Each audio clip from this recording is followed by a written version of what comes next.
कैलाश पर्वत एक ऐसा स्थान जो जितना पवित्र है उतना रहस्य भी। क्या आपने कभी सोचा है माउंट एवरेस्ट से कम ऊंचाई वाला ये पर्वत क्यों आज तक कोई फतह नहीं कर पाया? क्यों जो भी इसके शिखर तक पहुंचने की कोशिश करता है या तो लौटकर नहीं आता या लौटकर अपनी मानसिक स्थिति खो बैठता है। कैलाश पर्वत के पास यात्रियों ने दर्ज की है कई अजीब घटनाएं। कंपास का काम करना, जीपीएस का भटक जाना और समय का बदलता प्रवाह। कहा जाता है वह वहां पहुंचने पर उम्र दुगनी रफ्तार से बढ़ने लगती है। व्यक्ति के बाल और नाखून काफी तेजी से बढ़ने लगते हैं। कैलाश पर्वत की तलहटी में बसा राक्षस ताल का रहस्य क्या है, जिसके पास लोग जाने से भी डरते हैं? आखिर क्या है शंभाला सभ्यता का रहस्य, जहाँ से लोग अजीबोगरीब आवाजें आती है जिसका लोग कैलाश पर्वत के नीचे होने का दावा करते हैं। साल 2001 में चीन सरकार ने अपनी एक रिसर्च टीम कैलाश पर्वत पर भेजी। उन्होंने वहां ऐसा क्या देखा जिसके टीम कैलाश पर्वत पर भेजी उन्होंने वहां ऐसा क्या देखा जिसके तुरंत बाद चीन सरकार ने अपनी टीम को वापस आने का आदेश दिया। नासा के वैज्ञानिकों की एक टीम ने साल 2001 में 2004 तक कैलाश पर्वत की रिसर्च की। उसके बाद उन्होंने जो रिपोर्ट पेश की उससे उससे वैज्ञानिकों को होश उड़ गए। आखिर ऐसा क्या था उस रिपोर्ट में? क्या कैलाश पर्वत धरती का केंद्र है जहां या किसी दूसरे लोक का प्रवेश द्वार जहां भगवान शिव निवास करते हैं, जिनकी दृश्य शक्तियाँ इस पर्वत की रक्षा करती है, या यह कोई ऐसी प्राचीन तकनीक है जो इंसानों की समझ से परे है? यदि आप भी इन अनसुलझे रहस्यों को जानना चाहते हैं तो सीट बेल्ट बांध लीजिए, क्योंकि अब हम शुरू कर रहे हैं उस यात्रा को जहां हर जवाब एक नया सवाल बन जाता है। कैलाश पर्वत पर चीन का कब्जा। कैलाश पर्वत जो कभी भारत का हिस्सा था अब चीन के कब्जे में है। 1947 में जब भारत आज़ाद हुआ उस समय तिब्बत एक स्वतंत्र देश था। भारत और तिब्बत के बीच शक्ति, व्यापार और धार्मिक संबंध थे। हजारों भारतीय हर साल मानसरोवर और कैलाश पर्वत की तीर्थ यात्रा के लिए जाते थे। लेकिन 1950 में चीन ने अचानक अपनी सेना तिब्बत में भेज दी। उसने दावा किया कि तिब्बत हमेशा से चीन का हिस्सा रहा है। तिब्बती सेना कमजोर थी और कुछ ही महीनों में पूरा तिब्बत चीन कब्जे में चला गया। उस समय भारत सरकार ने कड़ा विरोध नहीं किया।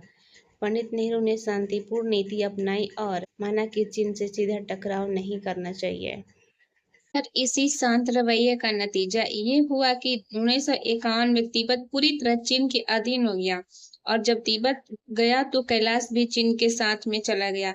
1962 का भारत चीन युद्ध को हमेशा के लिए अस्थायी कर गया। अब भगवान के घर जाने के लिए हमें चीन से इजाजत लेनी पड़ती है। दुनिया की सबसे ऊंची चोटी माउंट एवरेस्ट पर हजारों लोग चढ़ चुके हैं, लेकिन 6,638 मीटर ऊंचा कैलाश पर्वत आज भी अजय है। इतिहास में कई बार पर्वतारोहियों ने कैलाश पर चढ़ने की कोशिश की। साल 1926 में ब्रिटिश पर्वतारोही ह्यूग रिटलेज कैलाश पर्वत पर चढ़ने निकला। वह एवरेस्ट जैसी चोटियों फतह कर चुका था, पर जैसे ही वह कैलाश के करीब पहुंचा उसकी टीम अजीब असर होने लगा। किसी को बेहोशी होने लगी, किसी को चक्कर आने लगा और किसी को ऐसा लगा जैसे उसकी आत्मा शरीर से बाहर जा रही है। रिटलेज ने अपनी डायरी में लिखा, जैसे कि किसी ने अनदेखी शक्ति ने मुझसे कहा हो, रुको, यह स्थान इंसानों के लिए नहीं है। वह वापस लौट आया और कुछ ही महीने बाद उसकी रहस्यमयी मौत हो गई। उसके बाद कई पर्वतारोही आए, लेकिन किसी का अंजाम अलग नहीं था। किसी की लाश कभी कभी नहीं मिली तो किसी का दिमाग हमेशा के लिए असंतुलित हो गया। साल 1999 में रूस के कुछ वैज्ञानिकों ने दावा किया कि कैलाश पर्वत एक प्राकृतिक पर्वत नहीं है, बल्कि एक मानव निर्मित पिरामिड है। उन्होंने कहा, कैलाश की संरचना इतनी सटीक है कि यह पृथ्वी की चारों ओर दिशाओं के केंद्र में प्रतीत होता है और पूरे ग्रह के चुंबकीय शक्ति को नियंत्रित करता है। रिपोर्ट में लिखा था कि कैलाश एक ऊर्जा स्रोत है जो जीवित प्राणियों के मन और चेतना को प्रभावित कर सकता है। कई महीनों के बाद वो पूरी तरह रिपोर्ट अचानक गायब हो गई। रूसी सरकार ने उसे क्लासिफाइड घोषित कर दिया। साल 2001 में चीन ने कैलाश पर्वत के रहस्य को उजागर करने के लिए एक विशेष वैज्ञानिक टीम गठित किया। उद्देश्य था उस पर्वत के शिखर तक पहुंचकर उसकी बनावट, ऊर्जा और चुंबकीय क्षेत्र का अध्ययन करना। लेकिन जैसे ही उनकी टीम हेलीकॉप्टर से कैलाश के शिखर के करीब पहुंची, अचानक मौसम ने अपना रौद्र रूप धारण कर लिया। तेज हवाएं चलने लगी, बर्फीले तूफान उठ खड़े हुए और एक अजीब सी ऊर्जा ने पूरे वातावरण को घेर लिया। वैज्ञानिकों ने बताया, ऐसा लग रहा था मानो दिशाएं ही बदल गई हो।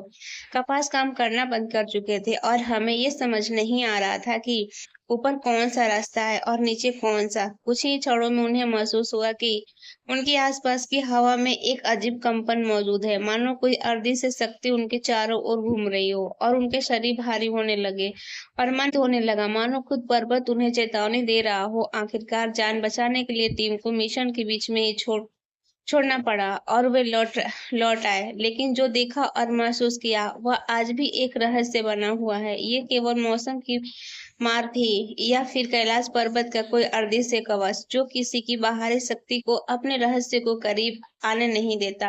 नासा के वैज्ञानिकों ने भी कुछ रहस्य को समझने के लिए एक टीम गठित किया। टीम ने सैटेलाइट और रिमोट सेटिंग्स डेटा का इस्तेमाल किया। लगभग 2001 से 2004 के बीच में नासा उपग्रहों ने कैलाश पर्वत और उसके आसपास के इलाके इमेज ली। मौसम में कुछ असामान्य चुंबकीय और ऊर्जा पैटर्न दिखाई दिए। कहा गया है कि कैलाश के चारों ओर का चुंबकीय क्षेत्र बेहद शक्तिशाली है, जिसके इलेक्ट्रॉनिक ऊपर प्रभावित हो सके। कपास दिशा दिखाने में कठिनाई महसूस कर सकता है और कई उपकरणों में गड़बड़ी देखी जा सकती है। कुछ लोगों का दावा है कि ड्रोन उड़ाते गिर जाते हैं और कपास लगातार घूमने लगता है। यहाँ तक कि उपग्रहों के रास्ते बदलने जैसे बातें भी कही जाती है। हालांकि इन दावाओं के स्वतंत्र पुष्टि उपलब्ध नहीं है। क्या आपने कभी मानव युवती के बारे में सुना है, या यह एक ऐसा रहस्य है जिसने सदियों से हिमालय की ऊंची चोटियों को अपने घेरे में रखा है? कैलाश पर्वत को भी इसके सम्मानित ठिकानों से एक माना जाता है।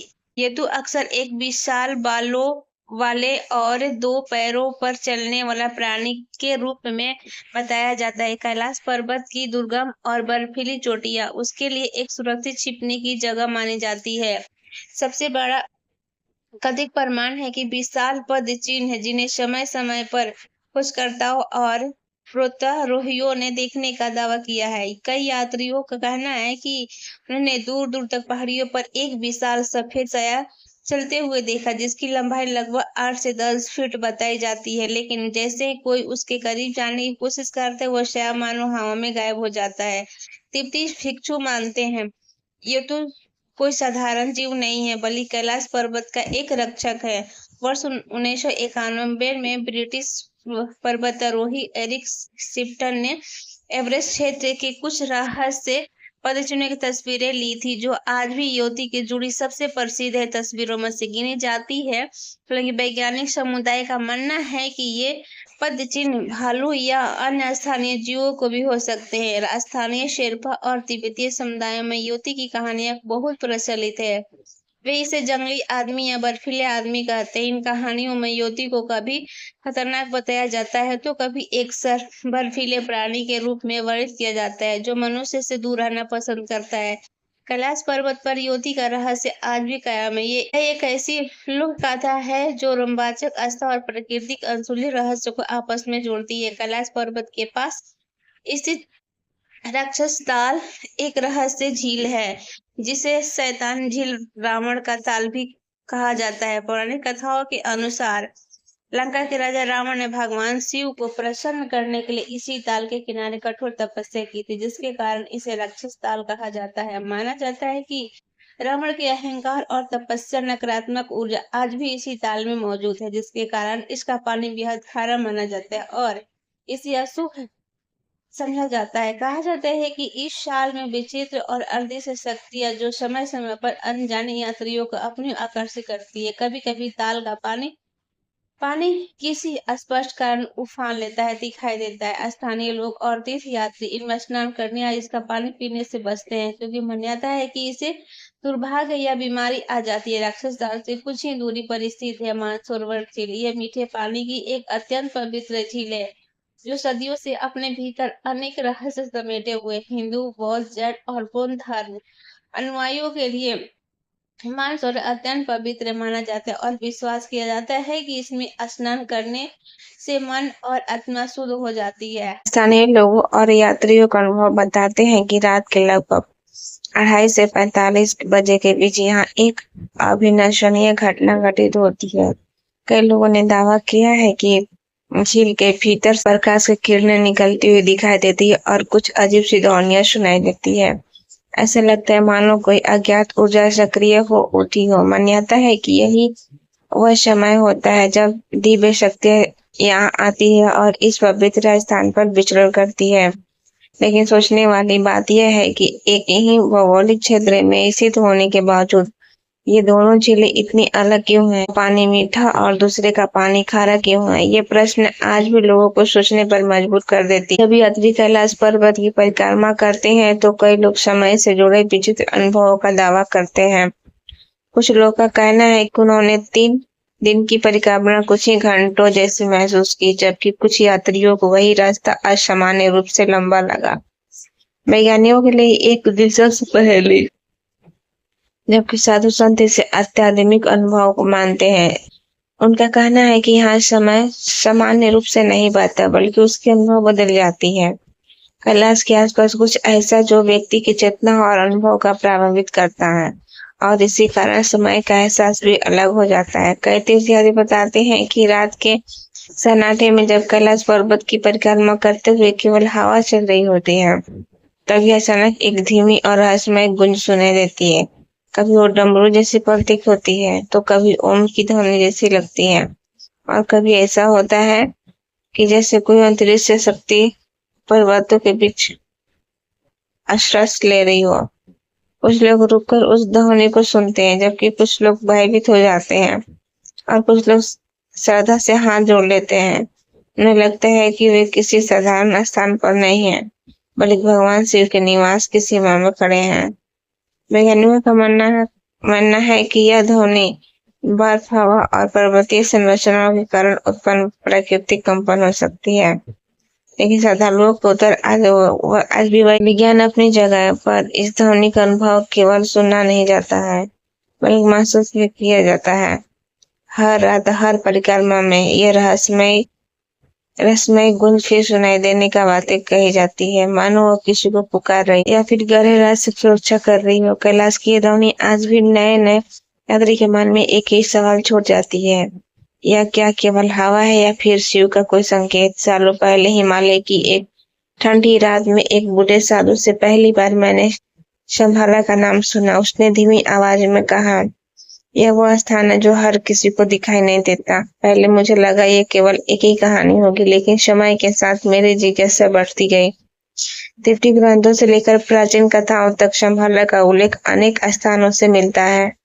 कहा जाता है कि हिमालय की गहराइयों में कैलाश के नीचे एक गुप्त और उन्नत सभ्यता मौजूद है, जहाँ ऐसे लोग रहते हैं जिन्होंने ध्यान, विज्ञान और ऊर्जा के रहस्य का समझ लिया। उनकी चेतना समान जगह विकसित मानी जाती है। कहा जाता है कि वे प्राकृतिक धड़कनों को भी महसूस कर सकते हैं। स्थानीय मान्यताओं के अनुसार जबकि दुनिया अंधकार और अव्यवस्था से भर जाएगी, तब संभाला से कलिक अवतार प्रकट होंगे और संसार में संतुलन की पुनः स्थापना करेंगे। लेकिन उस साधु ने एक और बात कही जो आज तक मेरे मन में गूंजती है। संभाला केवल एक स्थान नहीं है, बल्कि एक चेतना है। वो वहां वही पहुंच सकता है जिनकी नियत शुद्ध हो, जिसका मन शांत हो और जिसने अपने भीतर प्रकाश की जागृति कर लिया हो। कैलाश केवल एक पर्वत नहीं है, यह एक चेतना है, एक ऐसा रहस्य जिसे पूरी तरह समझा पाना संभव नहीं। जो इसे जीतने की कोशिश करता है वो उतनी भी सरलता के सामने छोटा पड़ जाता है, और जो इसे समझने की कोशिश करते है उसमें प्रश्नों और रहस्योन्मुख हो जाता है। शायद इसी कारण इसे भगवान का शिव का निवास कहा जाता है, क्योंकि वह स्थान केवल भौगोलिक नहीं है, बल्कि आध्यात्मिक और सांस्कृतिक आस्था का भी केंद्र है। कैलाश आज भी लाखों लोगों के लिए श्रद्धा, रहस्य और अनंत जिज्ञासा का प्रतीक बना हुआ है, और शायद यही इसकी सबसे बड़ी शक्ति है कि हर उत्तर के पीछे यहाँ एक नया प्रश्न जन्म लेता है, और हर यात्री अपने साथ एक नई कहानी लेकर लौटता है। कैलाश का रहस्य आज भी जीवित है और शायद आने वाले समय में भी जीवित रहेगा। तो आज की वीडियो आपको कैसी लगी कमेंट में जरूर बताना। फिर मिलते हैं एक नई